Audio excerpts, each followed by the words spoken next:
السلام علیکم دوستو، اور یہ جو آج میں سٹوری آپ لوگوں کے ساتھ شیئر کرنا چاہتی ہوں بہت زیادہ انٹرسٹنگ بھی ہے اور بہت زیادہ ہارر بھی آپ اسے کہہ سکتے ہو دوستو۔ مجھے بہت اچھا لگتا ہے آپ لوگوں کو سٹوری سنانا، لیکن جب آپ لوگ انٹرسٹ نہیں دکھاتے تو پھر کافی دل دکھتا ہے، کیونکہ ایک سٹوری کیسی بنتی ہے، کن کن پروسیس سے گزرتی، اس کے لیے ہم ویڈیو جو پکچرز بناتے ہیں اس کو کتنے جگہوں سے کتنے مراحل سے ان پکچرز کو گزرنا پڑتا ہے، اور پھر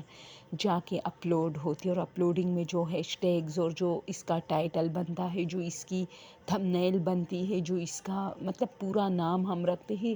بہت ٹائم لیتا ہے، بہت مشکل ہوتا ہے۔ لیکن جب آپ لوگ انٹرسٹ نہیں دکھاتے سبسکرائبر ہونے کے باوجود تو پھر دل بہت دکھتا ہے۔ تو پلیز آج کی سٹوری شروع کرنے سے پہلے بس میں یہی بتانا چاہتی تھی کہ تھوڑا سا آپ لوگ سن لیا کریں، یہ بہت انٹرسٹنگ سٹوریز ہوتے ہیں، معلومات بھی اس میں ہوتے ہیں۔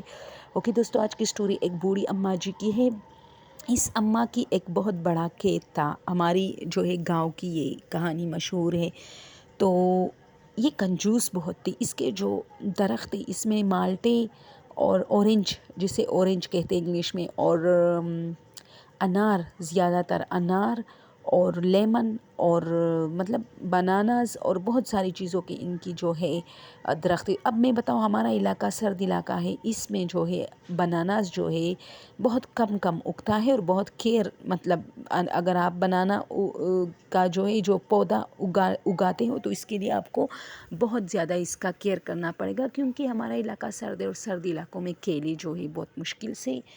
پکتے ہیں، تو یہ بات ہوتی ہے۔ تو اس کا جو ہے کھیت بہت ہریالا ہرا بھرا تھا، تو اس کھیت پر سے جب لوگ گزرتے تھے تو ان کے منہ میں پانی بھر آتے تھے۔ ریڈ انار اور اورنج اور بناناز اور ہر چیز بہت، اور یہ سارا دن کھیتوں میں محنت کرتی تھی، لیکن ایک بات تھی یار، یہ گرے ہوئے دانے بھی نہیں دیتی تھی اور دینے کے لیے تیار نہیں ہوتی تھی۔ تو ہماری جو بڑے ہیں وہ کہتے ہیں کہ یہاں ایک بچہ بیٹھتا تھا ان کے کھیت کے بالکل سامنے، اور وہ لوگوں کے جوتے کچھ چیزیں، شاید میرے خیال میں اس طرح تھا، بچہ بیٹھتا تھا، وہ کچھ بیچتا تھا، جیسے مالے ہوتے ہیں، چھوٹا بچہ تھا غریب سا۔ تو اس اماں جی کی طرف بہت دیکھا تھا، اسے بھوک لگتی تھی، لیکن اماں جی مجال ہے جو کسی ایک بھی فروٹ کا دانہ اس بچے کو دیتی۔ تو ایک دن وہ بچہ بہت زیادہ انار کو دیکھ رہے تھے، اس میں ایک انار بہت بڑا تھا، تو بچہ اسی انار کو بہت زیادہ دیکھ رہا تھا۔ تو اماں جی سمجھ گئی، یعنی اس کی آنکھوں کو دیکھا اماں جی نے، اور پھر اس انار کو دیکھا تو کہا، اچھا تو تم اس انار کو دیکھتے ہو، لیکن یہ تو میں خود نہیں بیچوں گی، یہ میں کھاؤں گی، کیونکہ یہ انار مجھے بہت پسند ہے۔ وہ اتنا بڑا انار تھا، ان دنوں میں تھوڑا سا زیادہ بڑا نہیں تھا، لیکن بڑا تھا سارے اناروں میں۔ تو اماں جی نے کیا کیا، ایک کپڑا لیا، اور وہ انار درخت میں تھا دوستو، اماں جی نے اس سے کپڑا باندھا اور کہا، بس یہ اسی طرح بڑا ہوگا، یہ میرا انار ہوگا، اور جب یہ اتنا بڑھے گا کہ یہ کپڑا اس پر تنگ ہونے لگے گا، تب میں اس کو جو ہے توڑوں گی۔ تو کیا ہوتا ہے کہ کہتے ہیں کہ اس طرح 2-3 مہینے بعد جب سیزن آیا، سارے انار ان لوگوں نے وہ کیے، اور سارے فروٹس پھل جتنے بھی تھے سارے جو ہے توڑے اور مارکیٹوں میں بیچ، اور کچھ کھانے کے لیے رکھ، اس طرح۔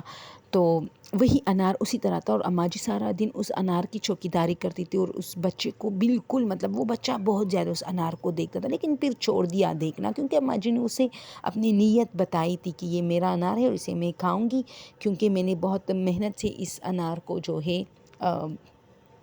اگایا ہے، اور یہ اتنا بڑا ہوگا پھر میں خود کھاؤں گی، یعنی یہ بھی نہیں کہا کہ آپ کو تھوڑا سا دے دوں گی۔ تو پھر کیا ہوا کہ اماں جی نے سوچا کہ چلو اب رات کے اندھیرے میں جا کے اس انار کو توڑوں گی۔ اماں جی اپنے گھر سے نکلی، رات کے اندھیرے میں آئی، اس نے اس انار کو توڑا دوستو۔ کہانی میں ٹویسٹ یہاں ہوتا ہے، اور یہ گھر لے کے گئی، جیسی گھر لے کے گئی اس نے منہ ہاتھ دھوئے اور سوچا کہ اب میں یہ انار کھولوں گی، اور چپکے سے رکھا، کہتے ہیں کہ ایک رضائی کے نیچے رکھا، اور جیسے ہی گھر کے جتنے گھر میں تھوڑے سے لوگ تھے، ان کی بہو تھی، بہو کے بچے تھے، اس طرح وہ لوگ اپنے کمروں میں تھے، سو گئے۔ تو اماں جی نے کیا کیا کہ انار نکالا، اور یہ سخت گرمیوں کا موسم تھا۔ اماں جی نے جیسی وہ کپڑا کھولا تو دوستو کیا ہوتا ہے کہ اس میں اتنا بڑا سانپ بیٹا تھا، یعنی انار اتنا بڑا ہو چکا تھا کہ لوگوں کے منہ میں پانی بھر آ رہے تھے، لیکن جب انار کھولا گیا انار تھا ہی نہیں، صرف چھلکا تھا۔ اس نے جیسے ہی کھولا کہ وہ پھٹا تھا وہ انار، یعنی اتنا وہ بڑا ہو گیا تھا۔ تو اماں جی نے بس جیسے ہی اپنے ہاتھوں سے اس کو کھولا، وہ پھٹی ہوئی جگہ میں ناخن رکھ کے ایسے زور دیا اور کھولا، انگلیاں رکھ کے کھول دیا، تو وہ اتنا بڑا سانپ اس سے نکلا، اور پھر اس نے چیخیں مارنی شروع کی۔ پھر اماں جی کا جو ابا جی ہے، جو ہسبینڈ ہے، وہ بھی اٹھا اور اس نے سانپ دیکھا، سانپ جھاڑیوں کی طرف جانے لگا، کسی نے مارنے کی مطلب ہمت نہیں کی۔ اماں جی توبہ اور استغفار کرتی رہی۔ پھر اسی طرح یہ بات کہتے کہ ہمارے گاؤں میں کافی جو ہے وائرل ہو گئی تھی کہ اماں جی کی نیت بہت زیادہ، مطلب ان فروٹس کے بارے میں بہت لالچی نیت تھی اس کی، اور بچہ اسے بہت دیکھتا تھا لیکن وہ اسے نہیں دیتی تھی کیونکہ وہ کنجوس بہت تھی، اور اس انار کو تو بالکل اس بچے کو نہیں دیا۔ تو اللہ نے کیا کیا کہ اس میں اتنا بڑا سانپ پھالا تھا، لیکن شکر ہے کہ اماں جی بچ گئی، اماں جی کو نہیں کاٹا، بس ڈرنا ہی کافی تھا۔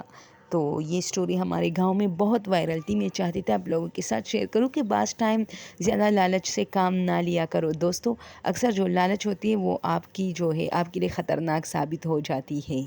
تو اسی طرح لالچ کی بہت سارے قصے میرے ذہن میں اکثر آ جاتے ہیں، لیکن چونکہ چینل ہارر ہے تو بس یہ ایک چاہتی تھی آپ لوگوں کے ساتھ شیئر کروں جو مجھے اچھا لگا تھا، اور باقی کو چھوڑ دیجیے۔ اوکے دوستو، آج کے لیے بس یہ، اور پلیز یار ویڈیوز واچ کیا کریں۔ Thank you so much.